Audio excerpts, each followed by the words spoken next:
Ok, vamos a hablar de la presión de Estados Unidos sobre Venezuela.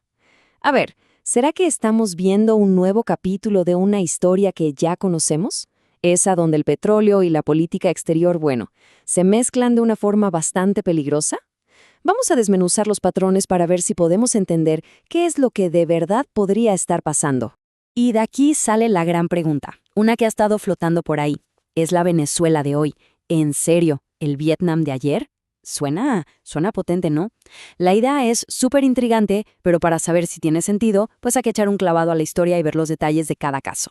Bueno, para entender lo que pasa hoy, es que no hay de otra, hay que mirar hacia atrás. Así que vamos a revisar esos patrones, esas excusas, pretextos que se han usado una y otra vez en otras intervenciones para ver si de casualidad encajan con lo que está pasando ahora.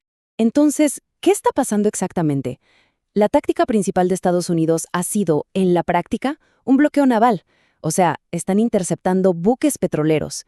El objetivo es claro: ahogar económicamente al gobierno de Maduro, cortarle su principal fuente de ingresos.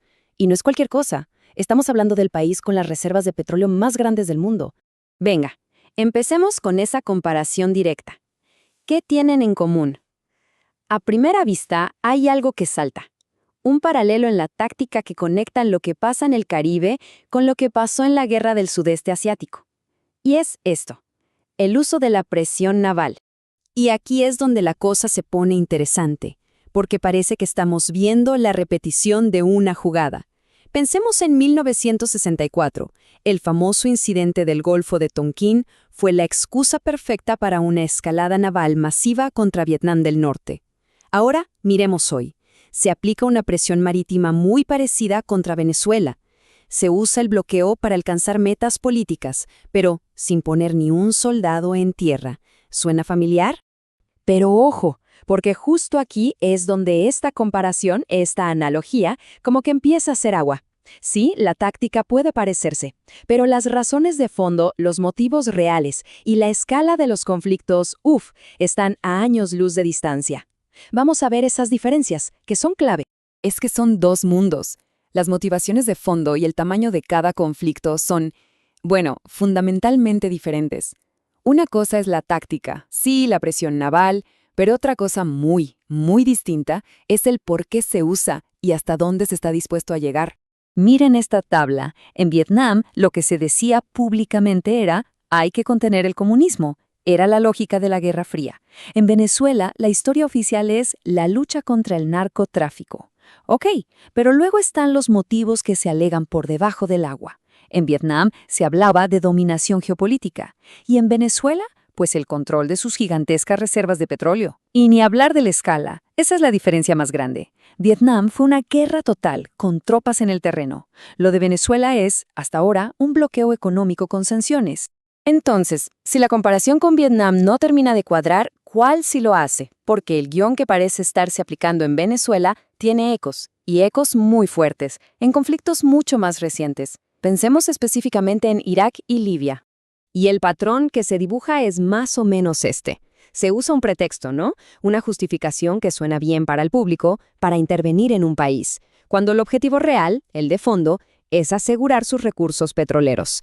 Y este libreto, esta película, pues parece que ya la hemos visto antes.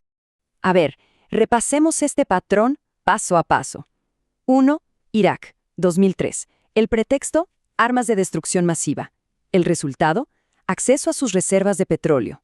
2. Libia, 2011. La justificación: los derechos humanos. ¿Qué pasó después? Se abrieron sus campos petroleros. Y ahora, paso 3.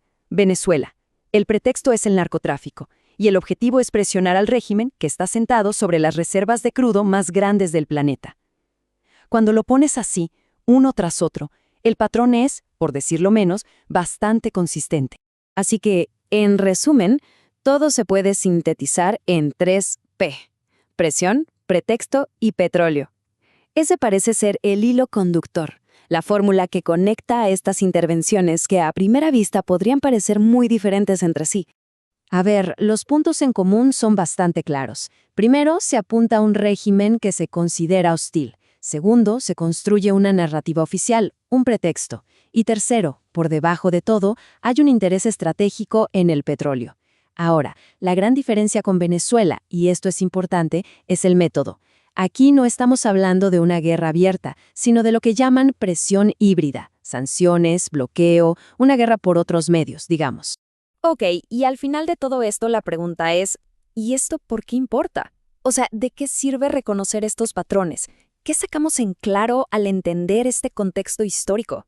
Porque entender este libreto, este playbook histórico, no es solo por curiosidad académica, para nada. Es en realidad una herramienta súper útil para analizar los conflictos geopolíticos de hoy. Nos permite ver más allá de los titulares, de las historias oficiales, y empezar a entender las verdaderas dinámicas de poder que están en juego. Y con esto en mente, cerremos con una pregunta para pensar. ¿Qué otros conflictos en el mundo, ahora mismo o en el futuro, podrían estar siguiendo este mismo guión de presión, pretexto y petróleo? Ya saben lo que dicen, la historia no se repite, pero vaya que rima. Y saber reconocer esa rima es el primer paso para entender el poema completo.